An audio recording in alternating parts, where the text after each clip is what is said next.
네가 말해. 얘한테 얘기 들으면 되겠네. 경찰이 뭐라고 얘기하냐면 우리도 여기 있고 싶어서 있는 거 아니다. 얼굴을 없애버리는 거예요. 존재감을 없애버리는 거죠. 은진 씨 너무너무 살고 싶어 했었어요. 너무너무 살고 싶어 했었고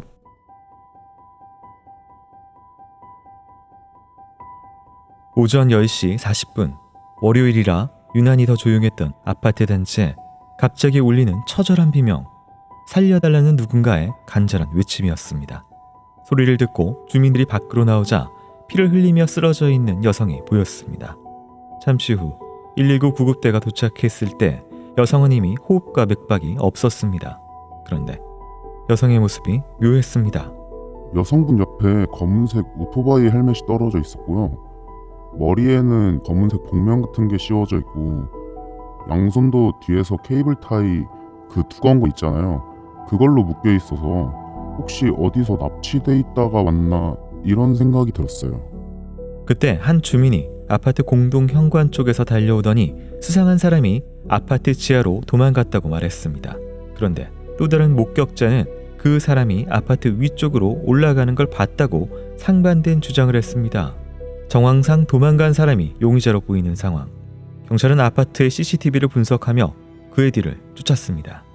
용의자는 정말 아파트 내부에 있는 것일까? 2025년 5월 모두의 공분을 샀던 잔혹한 사건. 한 여성의 안타까운 죽음은 이렇게 세상을 뒤흔들었습니다. 안녕하세요. 이곳은 크라임. 저는 진행과 연출을 맡고 있는 김PD입니다. 날카롭고 정확한 분석으로 대한민국의 정의를 세우고 계시는 배상훈 프로파일러님 모십니다. 네, 안녕하세요. 배상훈입니다. 반갑습니다. 네, 반갑습니다. 자, 오늘은 이번 사건에 대해서 가장 잘 설명해 주실 수 있는 분을 모셨는데요. 뭐 궁금한 이야기 와이나 그것이 알고 싶다 보면 늘 이분이 마지막에 함께 하고 계시죠. 친밀한 관계에서 벌어지는 살인사건에 대해서 가장 깊이 고민하시고 또 입법을 위해서 노력해 주고 계시는 허민숙 박사님 모셨습니다. 예, 안녕하십니까. 우리 김 PD님 너무나 훌륭한 소개를 해주셔서 영광이고 국회 입법조사처에서 입법조사관으로 일하고 있는 허민숙입니다. 네, 저희가 이제 그 크라임 댓글이 또 사건마다 많이 달리는데 이거 항상 좀 많이 달리는 댓글에 그 저희가 항상 말미에 이제 재판 관련돼서 결과를 설명하고 뭐 어떻게 판단했고 어떤 형량을 내렸고 뭐 이런 것들에 대해서 얘기하면은 거기가 제일 열받는다라고 하는 분들이 굉장히 많으세요. 네, 근데 좀 입법조사처에서 네, 조사관으로 하시는데 그게 어떤 걸까요? 위원님들이 이제 위원실에서 무슨 법을 준비하고 발의를 준비하고 뭐 알아보고자 할 때 현재 전황이 어떠한지 그리고 이거 유사한 사건을 외국에서는 어떻게 다루고 있는지 또는 유사 입법례가 있는지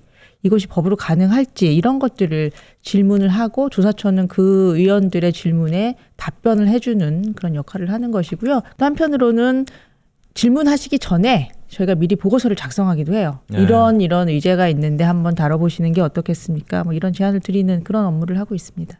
이게 이제 우리나라 입법조사관님들이 굉장히 능력이 뛰어나십니다. 그러니까 굉장히 풍부한 자료를 가지고 외국의 사례를 다 리서치해갖고 서치해서 해는데 근데 그거가 다른 변수들 때문에 입법이 안 되니까 쓸모가 없어지는. 자, 오늘 지금 이제 다룰 사건이나 그런 비슷한 범죄 사건들도 또 이제 박사님이 또 연구하시고 또 조사하시는 그런 사건들을 계열에 들어가게 되는데요. 오늘 다룰 사건은 이제 발생 당시에 많은 시민분들을 분노케 만들었던 사건이고요.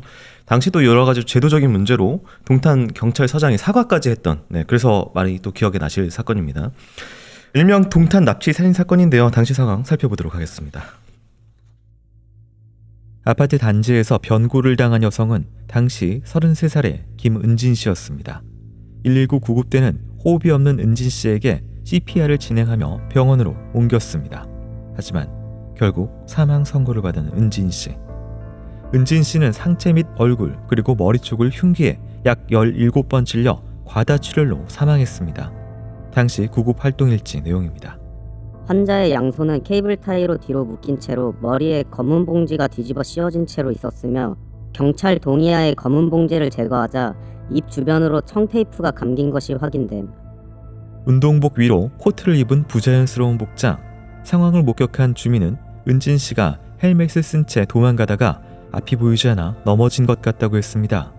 넘어지며 헬멧이 벗겨지자 뒤를 쫓던 남성이 은진 씨를 폭행하는 것처럼 보였고 사람들이 모이자 도망을 갔다고 했습니다.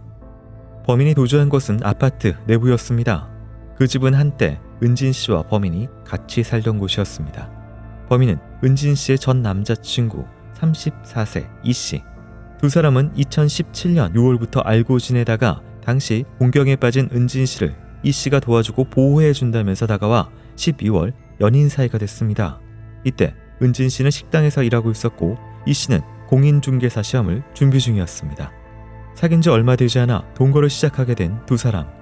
그때부터 은진 씨는 이 씨의 부탁으로 공부 뒷바라지는 물론 생활비까지 책임져야 했습니다. 하지만 결국 공인중개사 시험에 떨어진 이 씨. 그런데 이 씨는 다시 시험을 준비하거나 취업을 하지 않고 은진 씨가 벌어온 돈으로 생활했습니다. 그렇게 몇 개월이 지난 2020년 초 이 씨가 처음으로 은진 씨를 폭행했습니다. 은진 씨가 저녁 약속을 어겼다는 이유였습니다. 그날 퇴근해 집에 들어온 은진 씨가 피곤을 못 이기고 잠이 들었는데 이에 화가 난 이 씨가 손바닥으로 은진 씨의 머리를 때린 겁니다. 이것을 시작으로 은진 씨는 얼굴이나 목, 팔 등 상처가 나거나 멍이 드는 날이 많았고 사람들에게는 넘어졌다고 둘러댔습니다. 이 씨는 자신이 조폭이나 교도소에 다녀온 사람들도 많이 안다며 헤어지려고 하는 은진 씨를 협박했습니다. 너가 도망가면 흥신소로 차릴 생각도 하고 있고 찾으려면 얼마든지 찾을 수 있고 너 괴롭히려면 괴롭힐 방법이 너무 많아가지고 오늘은 오빠가 칼을 가지고 왔으니까 다음번엔 칼로 죽이진 않더라도 너가 다칠 수도 있지 않을까? 네, 이번 사건 2025년 5월 12일 날 경기도 화성시 동탄에서 발생했던 사건이었고요. 박사님이 당시 이 사건 처음에 어떻게 접하게 되셨을까요? 저도 그냥 다른 많은 분들과 마찬가지로 굉장히 속보가 나왔던 것 같아요. 처음에는 20대 여성이 피살됐다라는 속보가 나왔고 조금 있다 이제 나이가 정정돼서 이제 31살 여성이 주차장에서 참혹하게 살해당했고 전 연인이 범인이다 이런 것들 속보로 듣고서 그 당시에 좀 비슷한 일들이 좀 꽤 일어나고 있어서 또 이렇게 생각하고 있었는데 이 사건을 프로그램으로 만들고자 하는 한 방송국에서 연락이 온 거예요. 그래서 이 많은 자료들을 보내주시면서 이 사건을 검토하고 왜 이런 일이 반복되고 있고 왜 개입에 실패했는지를 한번 판단해 보자라고 하셔서 제가 이 사건을 굉장히 구체적으로 들여다보게 됐습니다. 당시 이제 아파트 안에서 공격이 발생을 했고 당시 이제 상흔 같은 경우에 이제 머리와 상체에 굉장히 또 집중되어 있었습니다. 그리고 이제 뭐 뒷결박이라든지 여러 가지 또 형태적인 특징들이 있었는데요. 일단 범죄 분석으로 들어가자면은 이런 부분들을 통해서 뭘 알 수가 있을까요? 안면부 공격 그리고 오버킬 형태가 나타나는 거고 이게 이제 결박된 상태에서 흔히 말하는 통제된 상태였을 가능성. 지금 이거는 관계성 범죄가 명확합니다. 네. 근데 그 명확한 거를 이 상흔에서 나타날 수 있는 거고 특히 뭐 상체 머리 부분도 그렇고 헬멧과 이런 거를 씌워버리거든요. 얼굴을 없애버리는 거예요. 존재감을 없애버리는 거죠. 이 피해자를. 네. 그러니까 너는 아무것도 아니야. 너는 이제 뭉개버리는 겁니다. 자존감을. 그런 네. 방식으로 하는 건 뭐 수건을 씌우거나 헬멧으로 하거나 뭔가 이렇게 뭐 테이프로 돌돌도 하거나 이런 부분을 하는 거죠. 그럼 요거 정도만 봐도 네. 이 가해자와 피해자 사이의 관계가 명확하다는 건 금방 알 수 있죠. 네, 범인에게 있어서 이 피해자 은진 씨의 존재는 그 정도로 값어치가 없는 그렇죠. 지워버릴 수 있는 존재였다라는 분석이시고요. 이게 지금 그 전에 벌어졌던 상황이 굉장히 또 길고 참혹했는데 이게 또 사귀고 얼마 되지 않아서 공부를 시키고 그러니까 그 돈으로 기생하면서 먹고 살면서 이 범인이 자기 대신에 이걸 해라. 여러 가지 것들이 이제 드러나기 시작하는데. 네. 네.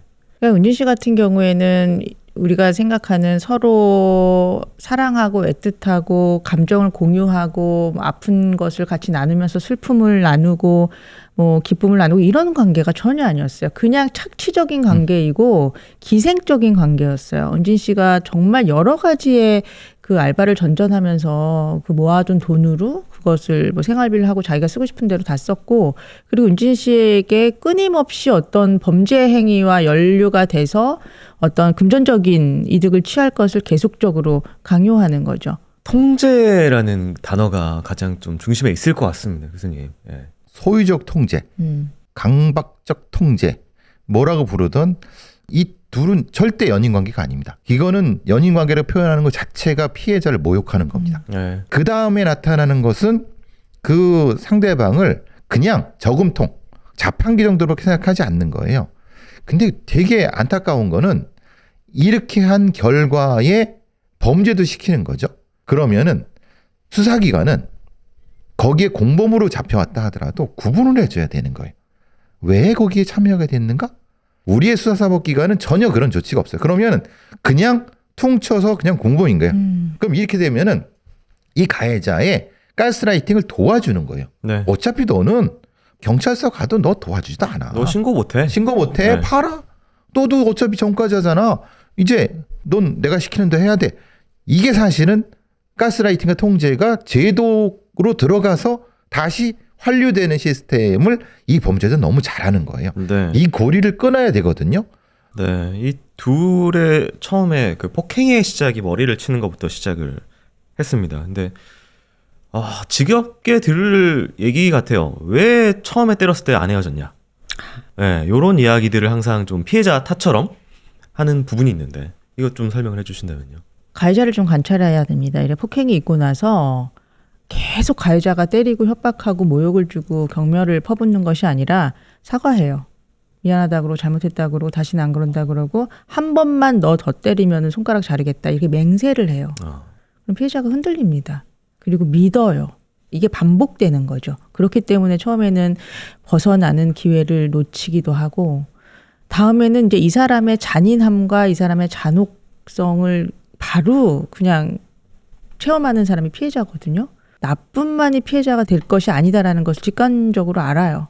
나와 가까운 사람들, 나를 돕는 이들, 가족들, 나를 걱정하는 사람들도 피해를 입을 것이다. 그렇기 때문에 두려움 때문에 네. 잘 벗어나지 못하고 또 더 중요한 거는 만약에 우리가 경찰에 신고했을 때 벗어날 수 있다, 안전할 수 있다, 아무도 다치지 않는다라는 확신이 있으면은 적극적으로 나오려고 노력할 거예요. 네. 근데 들리는 얘기는 벗어나려고 했다가 살해당했다. 그럼 다음이 나일 수도 있다라는 공포가 있거든요. 네. 그러니까 이것이 어떤 개인적인 폭력의 사이클과도 관련이 있고 공권력이 이러한 사건에 적절하게 개입하지 못하는 것과도 관련이 있습니다. 네, 이거 심지어 저 정말 분노했던 부분 중에 하나가 이 범인 어머니가 이 피해자 어머니한테 이제 살아있을 때 폭행이나 이런 것들이 있을 때 가가지고 우리 아들이 전과도 없는데 징역 살고 나와서 보복하면 어쩌려고 그래요? 이건 협박 아닙니까, 교수님? 그렇죠. 네. 제가 늘 제일 싫어하는 말이 우리 개는 안 물어요라고 합니다. 네. 그 가해자의 그 어머니가 그겁니다. 내 새끼는 안 물어낸다고 하는데 그 새끼가 개새끼인 거죠. 네. 뭘 묻니다. 근데 그거를 피해자가 듣게 하는 것 자체가 잘못된 거죠. 피해자를 보호했어야 되는 거죠. 자, 이 씨가 본색을 드러낸 이후에 둘 사이에 어떤 일이 있었는지 살펴보고 오도록 하겠습니다. 이 씨는 은진 씨가 말을 듣지 않는다고 때렸고 은진 씨 SNS의 사진을 은진 씨 마음대로 내렸다는 이유로 때렸습니다. 목을 조르거나 칼로 죽인다고 협박을 했고 일명 원산 폭격 자세를 시키며 폭행했습니다. 은진 씨는 치아가 부러졌고 갈비뼈에 금이 갔습니다. 은진 씨는 이런 상황이 오기 전에 왜 이 씨에게서 벗어나지 못했던 것일까? 은진 씨 부모님을 죽이겠다는 이 씨의 협박 때문이었습니다. 이 씨는 은진 씨 부모님의 집 주소는 물론 주민등록번호까지 알고 있었습니다. 자꾸 이러면 나도 일찍 죽고 너도 일찍 죽고 니네 부모님은 자연사 못해. 칼 들고 죽이면 끝인데 어떡하려고 그래? 참다가 터져서 일이 거기까지 가면 어떡하려고? 가족을 죽이겠다는 협박에 은진 씨는 내가 더 잘할 테니 제발 우리 가족은 건들지 말아달라라며 이 씨에게 울며 애원했습니다. 그러던 은진 씨가 사망하기 약 1년 반 전부터 용기를 내서 몰래 녹음을 시작했습니다. 그녀의 휴대폰엔 믿을 수 없는 내용들이 가득했습니다. 이 씨는 공인중개사 시험에 떨어진 후 은진 씨에게 강제로 공부를 시켜 공인중개사 시험을 보게 만들었습니다. 폭행이 견디다 못해 일을 하면서 공부까지 해야 했던 은진 씨. 결국 은진 씨가 시험에 합격해 자격증을 따자 이번엔 이를 이용해서 전세 사기를 치자는 말도 안 되는 요구를 하기 시작했습니다. 이에 은진 씨가 남에게 위해가 가는 일은 하기 싫다고 하자 또다시 폭행했습니다. 이 씨는 은진 씨에게 사기를 치지 않는 대신 3년 동안 1억을 모아서 줘라, 한 달에 300만 원씩 줘라 등 황당한 요구를 했습니다. 은진 씨는 이 씨에게 돈을 주기 위해 투잡, 쓰리잡까지 하며 힘든 나날을 보냈습니다. 그러던 어느 날 이 씨는 더 충격적인 요구를 해왔습니다. 일 그만두고 내일부터 몸 팔아. 아니, 오늘부터 해. 손님은 내가 확인할게. 안 해? 그러면 내가 너한테 뭐를 보고 진심으로 얘기를 할 거야? 뭐를 보고? 여자친구에게 불법 성매매를 해서 돈을 벌어오라고 한 것입니다. 은진 씨가 거부하자 어김없이 가혹한 폭행이 이어졌습니다. 결국 이 씨는 은진 씨를 살해할 때까지 멈추지 않았습니다. 단지 안에서 은진 씨를 살해한 후 범인은 은진 씨의 집으로 도주했습니다. 그리고 경찰이 그 집의 문을 열자 충격적인 장면이 펼쳐져 있었습니다. 네, 정말 이제 가관이라고 해야 될까요? 이제 눈 뜨고 보기 힘들 정도로 괴로운 이제 그런 것들이 이어지는데 이게 7년간의 말이 7년이죠. 7년간에 이걸 당했다는 것인데 이거를 부모님과 절친들도 진짜 거의 마지막 순간까지 몰랐다는 게 더 놀랍기도 하고 안타깝기도 하거든요. 이제 피해자의 특징 중에 하나가 뭐냐면은 혼자 감내하려고 해요. 정말 상당 기간 동안. 왜냐하면은 이거 얘기해봤자 은지 씨 같은 경우에도 아버지 좀 편찮으시고 엄마도 늘 지금 전전긍긍하는 생활을 하고 계신데 내가 지금 이렇게 살고 있다라는 것을 알려봤자 부모님 마음만 속상하게 하고 그렇기 때문에 그냥 내가 안고 가겠다. 그래서 계속 가해자에게 얘기하잖아요. 우리 가족 그냥 놔둬라. 내가 더 잘할게 오빠 이러면서 애원하거든요. 그래서 은지 씨 같은 경우도 그렇게 잠을 안 재우고 괴롭혔기 때문에 집에 가서 계속 잠을 많이 자서 엄마가 왜 이렇게 와서 이렇게 잠만 잘까. 근데 나중에 생각을 해보셨더니 그런 고통을 당하고 있었음에도 불구하고 털어놓지 못했던 거죠. 이게 착한 분들이 맞아요. 많이 희생을 당해요. 맞아요. 우리가 말하는 표현처럼 지랄 맞으면은 성격 있는. 네. 네. 근데 그게 오히려 사회적으로 여성에 대한 편견이 있죠. 지랄만한 여자가 되는 거죠. 여성은 착하고 순종적이어야 된다. 근데 그러면 죽거든요. 이게 사실 악순환이 되는 거예요. 범인이 기가 막히게 또 레이더로 알아봐요. 침착을 되는 거죠. 네. 네. 그 과정에서 안정적인 직장을 못 갖게 만드는 거예요. 이놈이. 그러니까 더더욱 자존감을 떨어뜨리고 자기 자책을 하고 그러니까 그래서 부모님 다칠까 봐 동생 다칠까 봐 이렇게 하면서 계속 그걸 이용하는 방식으로 계속 반복되는 겁니다.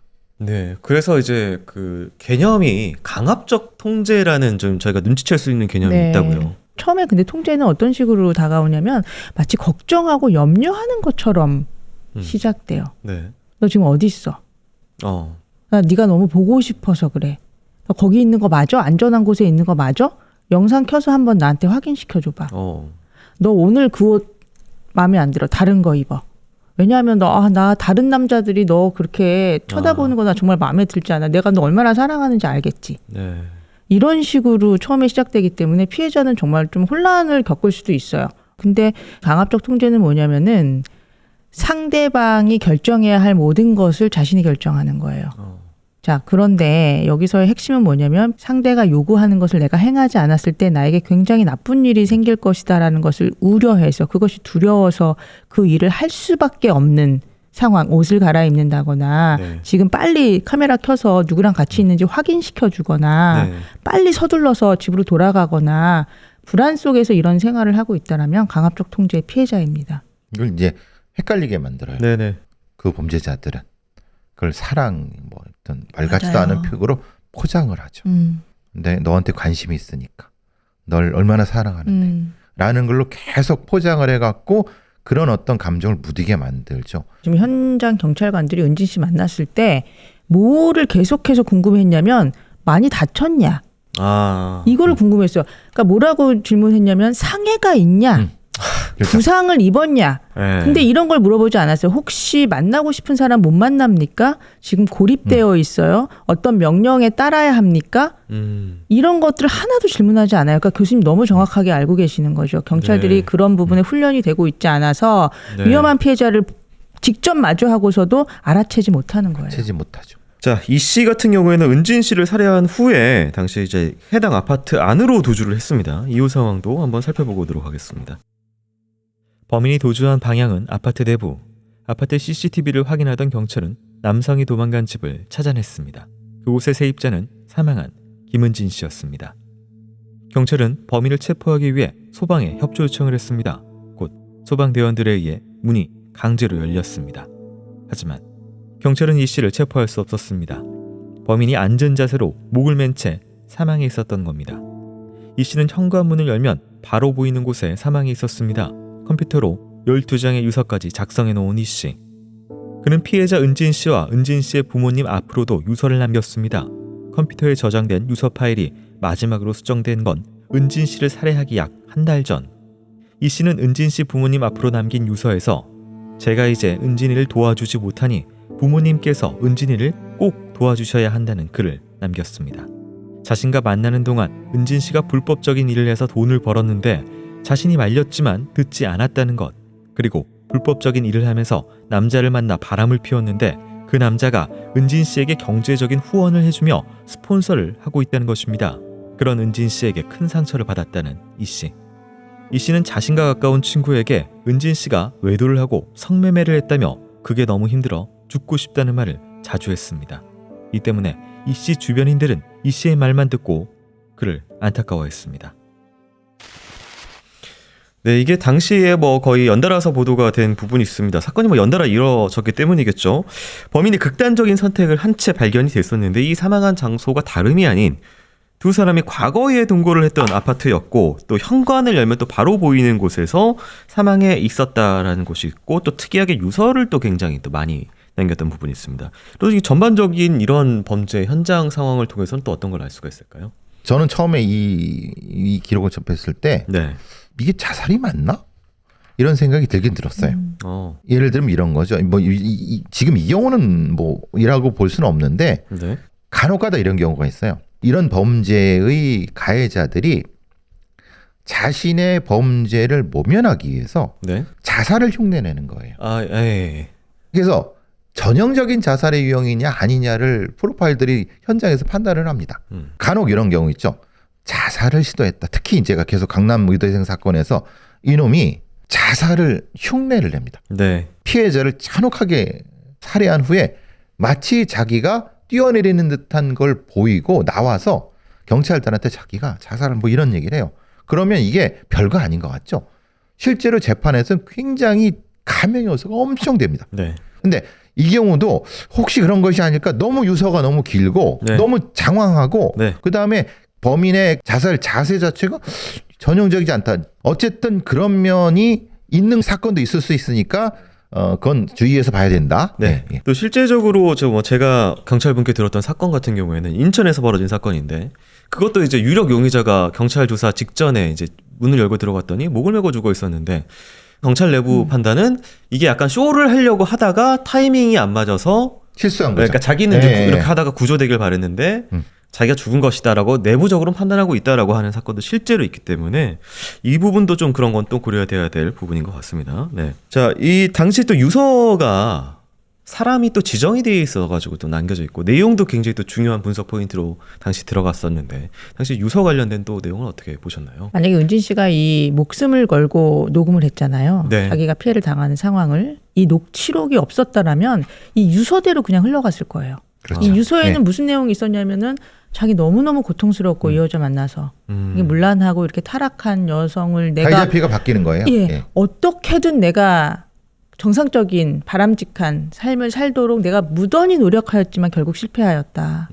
뭐 이런 식의 유서였기 때문에 만약에 은진 씨의 녹취록이 발견되지 않았다라면 정말 너무 이 사랑하는 여자를 어떻게 끝까지 돌보고 지키고 바꾸려고 했던 이 헌신적인 남성이 결국 그러하지 못하고 이 드라마로 그냥 끝났다, 슬픈 비극으로 끝났다, 이렇게 아마 사람들이 알게 되었을 것 같아요. 그래서 이 씨 프로필 관련돼서 좀 이 사건 자료를 보다가 이 사람의 행적이 이제 고등학교를 겨우 뭐 검정고시 어쩌고저쩌고 하고 부동산 투자라고 하는데 어쨌든 뭐 투기인지 투자인지 이거 하다가 잘 안 돼서 주식으로 넘어갑니다.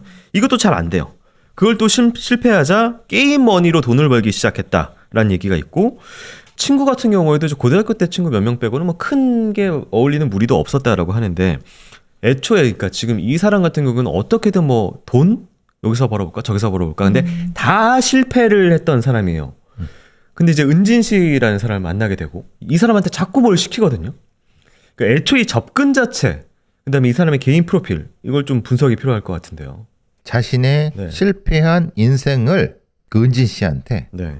복수적으로 실패의 경험을 뒤집어 씌우려고 하는 거죠. 네. 결국은 은진 씨를 착취하는 걸로 연결되는 겁니다. 즉 말하자면 우리가 보통 착취범, 학대범이 대단히 어떤 특별한 사람이라고 생각했는데 그렇지 않습니다. 뭐 성공의 여부에 상관없이 어떤 우연한 기회에 착취 구조에 대한 인식이 들어가면은 그대로 범죄를 행하게 되는 거예요. 그러니까 우리가 굉장히 오해가 있는 거는 매우 특별하고 나쁜 놈만이 이런 어떤 학대를 할 수 있다라고 하는 이런 사회적 인식은 진짜 옳지 않습니다. 그거는 범죄를 구조적으로 제도적으로 전혀 해결하지 못해요. 이런 형태의 접근이 은진 씨한테 접근하면서 일종의 범죄적 수익과 그로 인해 얻을 수 있는 심리적 만족감이 차츰 확대되니까 이대로 전문화가 된 형태거든요. 네. 그러니까 범인 이 씨 같은 경우는 그런 측면에서 바라봐야 되는 거예요. 네. 돈도 얘 때문에 내가 얻을 수가 있고 그렇죠. 얘를 밟음으로써 내가 그 위로 올라서서 만족감도 심리적으로 채울 수가 있고. 네. 혹시 뭐 이씨 관련해서 추가적으로 뭐 말씀하시고 싶으신 거나 뭐 많은 네. 분들이 이제 오해하고 있는 것이 뭐냐면 눈에 띄는 악마일 것이다라고 생각을 해요. 네. 근데 교수님이 아주 정확하게 지적해 주신 것처럼 너무나 평범한 얼굴을 가지고 있는 사람이거든요. 특히 이런 경우에는 처음에는 굉장히 따뜻하고 스윗하게 다가오는 경우가 더 많아요. 네. 그렇기 때문에 피해자들이 같이 시간을 보내고 호감을 느끼는 것이지 처음부터 굉장히 폭력적으로 다가와서 뭐 욕하고 뭐 뺨 때리고 이러는데 너랑 연인 관계를 맺겠어라는 여성들은 없어요. 그러니까 이게 어떤 오해를 불러일으키냐면 나는 나쁜 남자 안 좋아하니까 나는 이런 교제 폭력 같은 피해 당할 이유가 없어. 나는 안 당해. 이렇게. 예, 이렇게 오해할 수 있어요. 자, 그리고 이제 이 사건에서 또 가장 안타까웠던 경찰 수사. 은진 씨가 살릴 수 있는 기회가 저희가 분명히 있었거든요. 근데 그러지 못했습니다. 그 이야기 듣고 오도록 하겠습니다. 2024년 9월 은진 씨는 교제 폭력을 당한 지 약 6년 만에 처음으로 경찰에 신고를 했습니다. 그날 밥을 먹고 있던 이 씨가 갈치가 짜다며 은진 씨에게 화를 내다가 유리컵을 집어 던졌던 것입니다. 순간 생명의 위협을 느낀 은진 씨는 큰 용기를 내 신고를 했습니다. 이때 경찰의 분리 조치로 본가에 피신한 은진 씨. 하지만 결국 이 씨가 있는 집으로 돌아가야 했습니다. 이 씨의 협박이 집요하게 계속됐기 때문입니다. 한 번만 더 신고하면 경찰이 출동하는 10분 동안 죽여버리겠다. 또 형을 살고 나오면 죽이겠다는 등 이 씨는 끔찍하게 협박을 했습니다. 그리고 은진 씨에게 허위의 진술을 강요했습니다. 결국 경찰 조사에서 폭행당하지 않았다고 진술한 은진 씨. 이에 경찰은 더 조사하지 않았고 검찰도 이 씨를 기소유예 처분했습니다. 첫 신고 후 이 씨의 폭행은 더 심해졌습니다. 은진 씨에게 경찰은 널 안 구해준다며 조롱 섞인 말도 했습니다. 그렇게 5개월이 지난 2025년 2월 은진 씨의 지인인 유 씨가 경찰에 두 번째 신고를 했습니다. 그런데 이번에 온 경찰들은 은진 씨와 이 씨를 분리조차 하지 않았고 소리를 지르는 이 씨 앞에서 겁에 질려 있는 은진 씨의 모습을 보고도 별일 없다는 말을 듣자 10분 만에 돌아갔습니다. 이때 이 씨는 은진 씨는 물론 경찰에게 소리를 지르고 시비를 거는 등 비협조적이고 위협적인 모습을 보였습니다. 그럼에도 아무런 조치도 없이 돌아간 경찰. 이렇게 은진 씨를 구할 수 있는 골든 타임이 두 번째 지나가고 있었습니다. 네, 은진 씨의 교제폭력 관련된 신고가 총 3차례 경찰에 들어가게 됩니다. 그중에 이제 2차례까지 저희가 일단은 뭐 살펴보고 왔습니다. 요 부분 좀 설명을 추가로 해주신다면요. 저는 이제 두 번째 경찰 출동 사건을 들으면서 정말 믿지 못했어요. 이게 2025년도에 일어나는 일이라고? 이렇게 가정폭력 신고를 받고 출동한 새벽 4시에 출동한 경찰이 이런 식으로 대응을 한다고 저 진짜 깜짝 놀랐어요. 왜냐하면은 가해자 이 씨가 경찰한테 막 욕을 해요. 네. 욕설을 막 해요. 근데 경찰의 태도가 지금 뭐 하시는 겁니까? 지금 이거 공무집행 방해예요. 이러길 저희는 기대하잖아요. 이게 그냥 평범한 시민들은 그게 아니라 선생님 이러면서 이 씨가 또 큰 소리 쳐요. 그러니까 은진 씨한테 너 쓸데없는 소리 하지 마. 이렇게 얘기를 해요. 그러니까 다 지켜보는 가운데. 네. 근데 사실은 원래는 우리 교수님 잘 설명해 주시겠지만 가정폭력 처벌법 보면 분리해서 수사해야 된다라고 나오거든요. 그러니까 각자 분리해서 상대방이 듣지 못하는 상황에서 그러면 은진 씨가 지금 어떤 일이 일어나고 있는지 뭐가 두려운지 이런 거 수사해야 되는데 그냥 거의 같이 있다시피 하면서 이 씨가 계속 재촉하는 거죠. 네가 말해 얘 울고 있으니까 얘한테 얘기 들으면 되겠네. 경찰한테 이렇게 얘기하는데 경찰이 뭐라고 얘기하냐면 우리도 여기 있고 싶어서 있는 거 아니다. 이런 얘기를 남기고 나갑니다. 나갈 때 은진 씨 마음이 어땠을까라는 걸 생각하면 너무 마음 아팠고 그리고 나간 지 정확히 2분 뒤에 다시 폭행이 시작되는 것이 뚜렷하게 녹음되어 있어요. 네. 그게 너무 녹취가 너무 괴롭더라고요. 듣는데. 지역 경찰에 출동하는 경찰들이 전문적이지가 않아요. 그러니까 너무 편차가 심해요. 어떤 경찰은 되게 열심히 하는 사람도 있어요. 근데 네. 제가 늘 말씀드리지만 지역 경찰은 가장 전문적이어야 된다. 그래서 충분히 훈련받고 실행해야 된다. 그런데 현실은 전혀 그렇지가 않아요. 네. 왜냐하면 사건이 터졌는데 여기 가야 되는데 그 다음 콜백이 여기 전 무전기로 계속 들어와요. 빨리 처리하고 넘어가야 되는데 그러니까 뭐가 되냐면 가해자가 옆에 있고 피해자가 있는데 그 가해자가 막 그 뭐지 큰 소리 내고 그러면은 아이고 저걸 달래갖고 빨리 하는 게 낫지 내가 저걸 분리해갖고 이 시간이 어떻게 돼 분리하면 또 사람도 필요하고 뭐 이렇게 하다 보면 머릿속으로 이제 그림이 그려지는 거죠 얘네들 머릿속에는. 그러면은 그 다음에 박사님 말씀하신 것처럼 피해자가 두들겨 맞건 어디가 부러지건 그 다음에 또 신고하면 내가 아닌 다른 경찰이 또 해결하겠지라는 생각을 해요. 그게 2025년의 일입니다. 현장의 힘듦도 충분히 네. 알겠는데 이게 그대로 그렇다고 그대로 있으면 이렇게 부서지고 네. 터져갖고 돌아가시게 되는 거죠. 네. 이게 세 번째 신고 때 결국 이제 분리가 또 되게 되고 스마트워치도 지급이 되게 됐는데 뭐 저희가 이 스마트워치도 할 얘기가 많잖아요, 박사님. 스마트워치 소용없습니다. 이거 정말 소용없어요. 스마트워치가 네. 피해자를 보호할 수 있는 경우는 단 한 케이스밖에 없어요. 이건 뭐냐면 네. 내가 먼저 가해자 발견했을 때 스마트워치를 누르고 경찰한테 긴급구조 요청을 하고 안전한 곳에 몸을 숨기고 있으면 돼요. 근데 맞닥뜨렸다. 은진 씨 지금 오피스텔 문 열고 나오는데 기다리고 있었잖아요. 네. 그럼 누르면 뭐 할 건데요? 누가 올 건데요? 몇 초 만에. 그렇기 때문에 스마트워치 제가 올 초에 경찰하고 통화했을 때 7만 대 넘게 준비해 뒀다. 그동안 모자라서 뭐 욕을 먹었는데 7만 대 넘게 준비해 놨다는 얘기 듣고 그걸로 보호할 수 없는데 왜 그러는 거지라는 의문 들었었어요. 네. 왜 그러는 줄 아세요? 이 드라마에 네. 블리츠라는 게 있습니다. 네. 블리츠 어택. 네. 이런 범죄자들은 기습 공격을 하는 거예요. 그러니까 절대 피해자가 발견할 수 없습니다.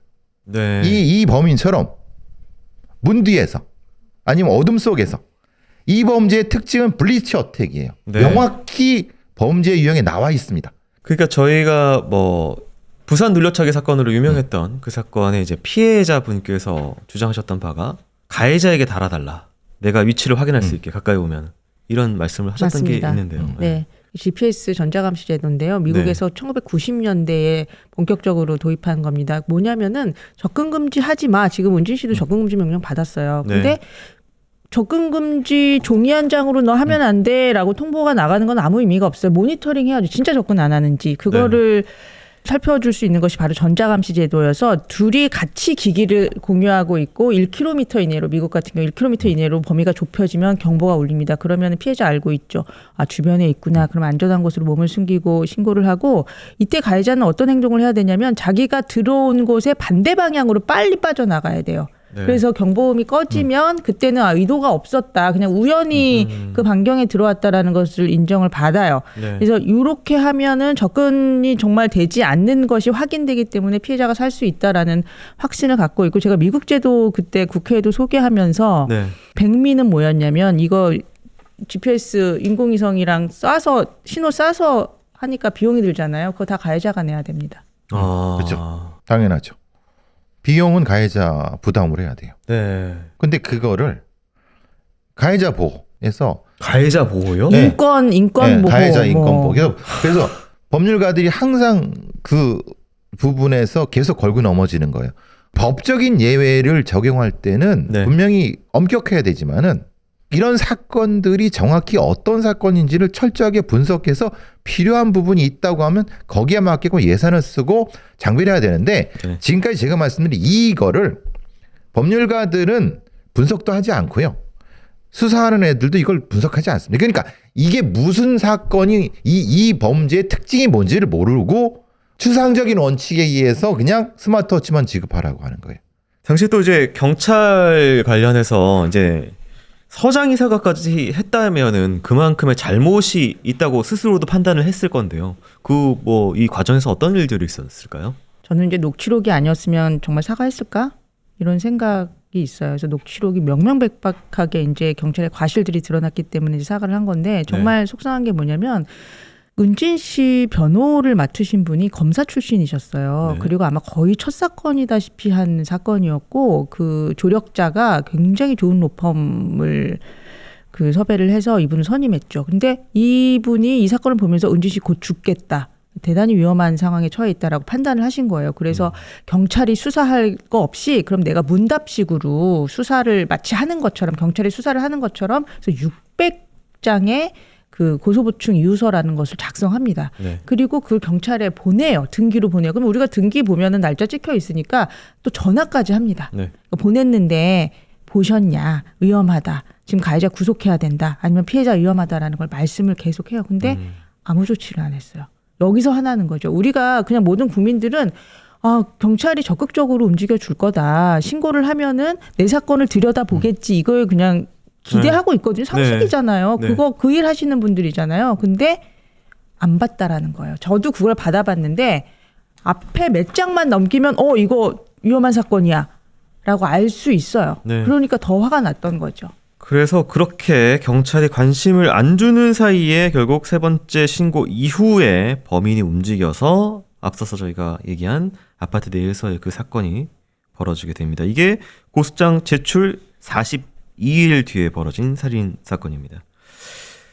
살릴 기회가 저희가 있었다라고 말씀을 드렸던 이유는 정말로 살릴 기회였기 때문인데요. 근데 이런 제도적인 부분, 현장의 피로감, 예산, 뭐 감정이 거기 들어갔는지 안 들어갔는지는 모르지만 그런 것들 때문에 작년에 사람이 죽었습니다. 어떻게 해야 될까요, 박사님? 뭐 입법을 자료를 보고서를 드리고 하실 텐데 어떻게 해야 될까요? 정말 드릴 말씀 다 드렸어요. 국회 이제 의원님들께 네. 해외 이렇게 하고 있다. 현격하게 줄었다. 적극적으로 개입할 수 있다. 그러면 살 수 있다라는 거 다 드렸습니다. 그리고 더 중요한 건 뭐냐면 쌍방폭행. 우리는 그냥 쌍방폭행이에요. 그냥 너도 때렸잖아, 핥혔잖아. 여기 벌겋게 된 거 뭐야? 이렇게 되거든요. 일부러. 예. 가해자가 일부러 네. 자해를 하거나 그래서 그런 경우도 나도 네, 맞았다. 그러면은 네. 그냥 없던 일이 되는 쌍폭이 거예요. 되는 거죠. 둘이 그냥 네. 화해해라. 근데 화해라. 미국에서는 1985년도에 이미 그 법을 만듭니다. 그게 네. 뭐냐면은 주 공격자법. 공격자만 잡아와라. 네. 그러니까 우리 너무 뒤처진 거죠. 그러니까 반격으로서 이렇게 방어폭력. 네. 왜냐하면은 너무 많이 다치면 안 되잖아요. 그렇죠. 네네. 그러면 내가 맞고선 쓰러졌으면은 종아리라도 깨물거든요. 피해자가. 죽지는 말아야 되니까. 근데 네네. 그런 것들이 다 쌍방. 쌍방이 되는 거예요. 그렇죠. 법률가들은 범죄로만 보는 거예요. 많은 이런 그 친밀한 관계 안에서의 사건 같은 경우에 이게 사실은 어떤 재판을 넘어가서 실질적으로 판결이 나왔을 경우 그 판결의 죗값이라고 흔히 하는 그 형량이 어쨌든 그게 제어의 목적으로 형량이 존재를 한다면은 이 형량이 좀 길다 할 정도의 형량이 나온다면 이게 혹시 제어의 목적이 좀 통용되지 않을까 싶기도 한데 2024년에 부산에서 스토킹을 하던 전 남자친구를 피해서 오피스텔에서 떨어져 사망한 여성이 있습니다. 이게 도주인지 아니면은 뭐 던진 건지는 뭐 정확하게 모르겠으나 이거 징역 3년 2개월 나왔고요. 저희가 흔히 말하는 많은 크라임에서 다루는 사건들도 15년 넘는 경우가 거의 없이 뭐 10년 안쪽으로 또 되는 경우도 있고 이런 현실이거든요. 뭐 이것에 대해서 혹시 의원님들은 어떤 생각이 있으신지도 궁금하고 또 박사님께서는 또 어떤 의견이신지도. 네. 이런 판결문에서 굉장히 자주 보이는 문구가 이거예요. 격분하여 우발적으로. 그렇죠. 그러니까 이게 계획범죄가 아니라는 거. 살인으로 그렇죠. 기소도 안 돼요. 그냥 과실치사, 뭐 상해치사, 치사로 기소가 되기 때문에 형이 네. 낮을 수밖에 없어요. 격분하여 우발적으로라는 건 상대가 뭔가를 화나게 했기 때문에, 그러니까 피해자에게도 책임이 있다. 원인을 돌리는 네, 거예요. 피해자 책임론 대한 무게를 싣고 있어서 이런 네. 어처구니 없는 국민들이 동의하기 어려운 이런 판결이 계속 나오고 있다고 생각합니다. 너무 판결이 너무 상투적이에요. 성의도 없어. 문구도 안 바꿔. 그리고 많은 분들이 여기 12년 뭐 이렇게 징역을 받았다 그러는데 실제로 교도소에 들어가면은 이 정도면은 성범죄가 아니기 때문에 아시다시피 7년 정도면 나옵니다. 네. 그러니까 많은 국민들이 불안해 하시는 거예요. 네.